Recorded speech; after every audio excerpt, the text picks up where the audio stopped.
Hello everyone and welcome to our writing session. Okay, ang session natin for today is focused on writing your introduction. Okay? So the introduction of your thesis. Okay. So para masimulan natin ang paggawa ng introduction, let me introduce to you first yung tinatawag nating CARS model. Okay? So, Cars Model by John Swales. Ito yung gagamitin nating model or framework sa pagsulat natin ng ating introduction. So, just to give you a brief background regarding what this model is all about, okay? So, here's a brief information na nanggaling sa website ng USC Libraries.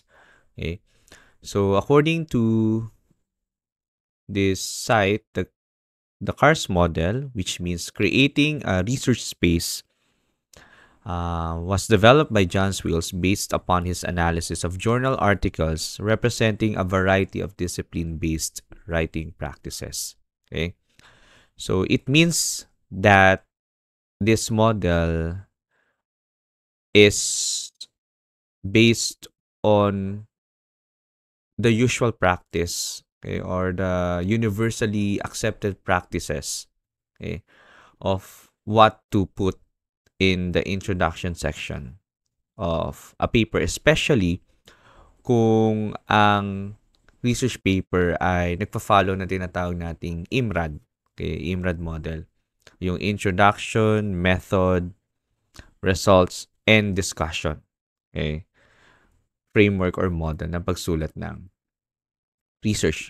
Okay, so just to break down o para i-breakdown natin kung ano mismo yung nilalaman ng CARS model. Okay, here's another reference, okay, from George Mason University Writing Center. And here we can see that there are what we call moves. Okay, meron tayong 3 moves, okay, that would allow us to better explain kung ano yung component ng CARS model. At ito rin yung gagamitin natin later sa pagsulat natin ng introduction. So, move 1, establishing a research territory.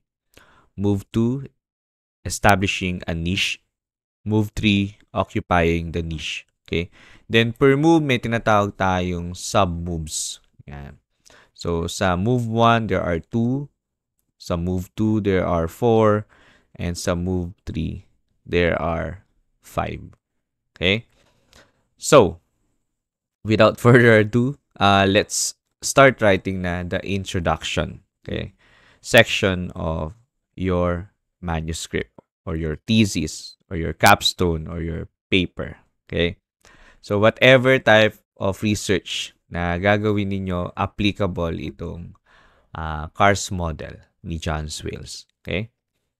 So, to start, gawa tayo ng table. So, yan. Tapos divide natin into 4 columns. Ang sa first column natin yung steps.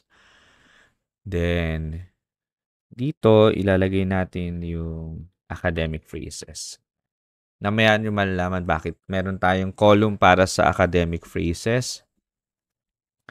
Then here, ilagay natin dito yung sample sentence. Or, yeah, sample sentences, sample paragraphs. Okay. Then, the last one would be, dito natin ilalagay yung references. Yan. Pero hindi natin lahat mailalagay. Okay? I'll just be giving you an example, or probably 2 examples just to illustrate. Okay? Para at least, hindi natin makalimutan. Although, dapat lahat ng ilalagay natin dito, okay, meron po dapat na references. Okay? Okay. So, let's have first the first move. Move 1, establishing a research territory. Yeah. In establishing a research territory, dito natin dinidescribe yung current state of knowledge and research regarding the topic. So, kanina pinakita ko sa inyo na merong tatlong sub-moves. Okay? So, the first sub-move is show that the research area is important, problematic, or relevant in some way. Okay? Next na sub-move, lagay na natin. Yan. Introduce and review previous research in the field. And the last one would be reviewing items of previous research. There you go. Okay, now, let's put here some academic phrases na pwede nating magamit. Okay? Para pag we're at a loss for words, okay, pwede nating gamitin itong mga phrases na ito. And actually, there are a lot more phrases that we can use. Okay? In the meantime, ito muna yung bibigay ko sa inyo examples. So again, pag nakalimutan or parang hindi nyo alam kung paano yung sisimulan yung sentence, pwedeng itong mga phrases na to that will, pwedeng ito yung gamitin natin to help you complete, okay, your thought or your idea, okay, and put them in a sentence, okay? So, for 1A, first summum natin, ito yung mga pwede natin gamitin na phrases. Recently, there has been a wide interest. Yan. Next, pwedeng existing research recognizes the critical role of. Yan. Ang fill in the blank na lang, diba? Next, of particular interest is, yan. Okay. Now, for 1B, ito yung mga phrases na pwede natin gamitin. Okay. It is generally accepted that tapos there is now much evidence to support the argument that. Yun. Then 1C, yan. Concerns have been raised. However, pwede rin ito. There are issues about. Yan. Okay. So, from these phrases, yan, kukumpletuhin na natin ang mga ilalagay natin for our paper. For instance, ang ating topic is about assessment of research competence among college students.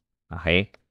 So, we'll be writing a particular introductory section, okay, na gagamitin tong mga phrases na ito in order for us to establish, first move, establish the research territory. Okay? So, let's start. Okay. So, lagyan na rin natin dito yung label na 1A para malaman natin na aligned ba yung isinulat natin na section na yon or paragraph na yon, okay, for that particular sub-move. For instance, in terms of showing that the research area is important, problematic, or relevant in some way. Okay? And again, yung academic phrases pa lang, that would really help us to illustrate yung particular na sub-move na yon. Okay? So, let's start. For the first sentence, by the way, this is important. Yung ilalagay natin dito ng mga sentences ay naka-paraphrase na. Okay, na-paraphrase ko na po yun. So, expect na may mga parenthetical citations na tayo na ilalagay. and we will be following the APA style of citation.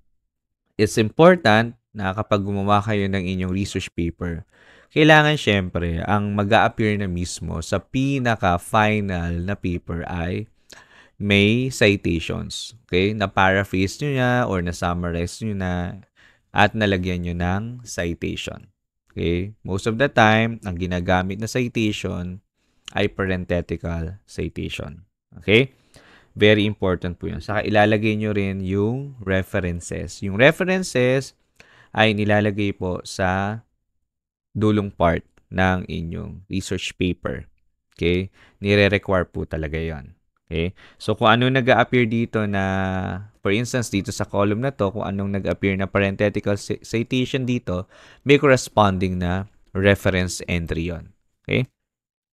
So, let's start. Okay? Let's start writing na. Okay? So, copy na lang natin to. Yan. Recently, there's been a wide interest. Okay? So, since research competence, ang ating topic, yan. Lagyan natin dito yung research competence. Okay? Highlighting that higher education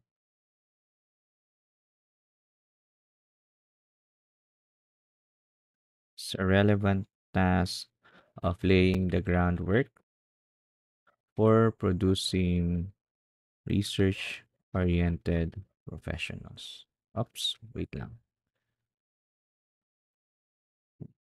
So, dito, lalagay natin ang pinanggalingan ng sentence na ito. O ng information na ito na na-paraphrase natin. Okay, so this is from Marushkevich et al. In 2021. Then, here,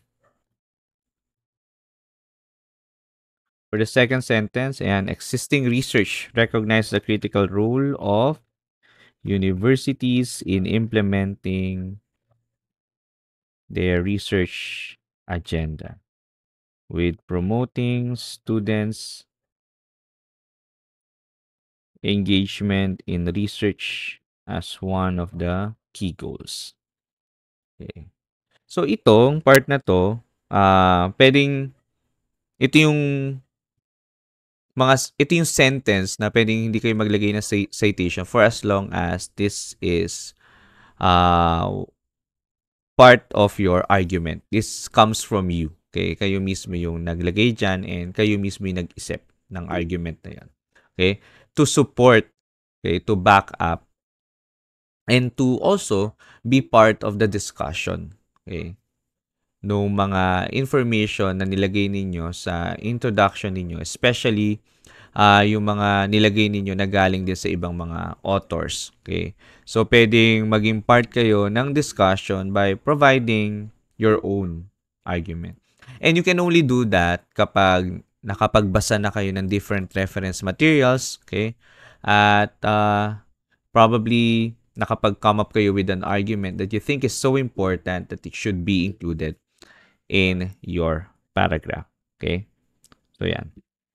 Then, but, kung, if for instance, you still want, okay, to come up with a statement na nakabase pa rin, for instance, nakabase yon sa isang research paper and you think that's so important, it should not be put aside, that should not be eliminated or removed from the discussion of the research area, okay, ilagay nyo yung parenthetical citation kung sino yung pinaka-source. Okay? Kailangan ilagay. Okay? So, let's continue. Okay. So, ang next naman natin, this one. Yan. Of particular interest is, yan. Just to finish yung ating first sub-move. Okay? Is how college students are expected to gain their research experience through attending classes taught by faculty researchers and participating in carrying out research-related tasks. Okay, tapos lagyan natin dito yung citation. Ito ay galing kay Visor. I hope I'm pronouncing the surnames right. Wishwin et al. In 2016. Okay? So there you go. We're done with sub move 1A.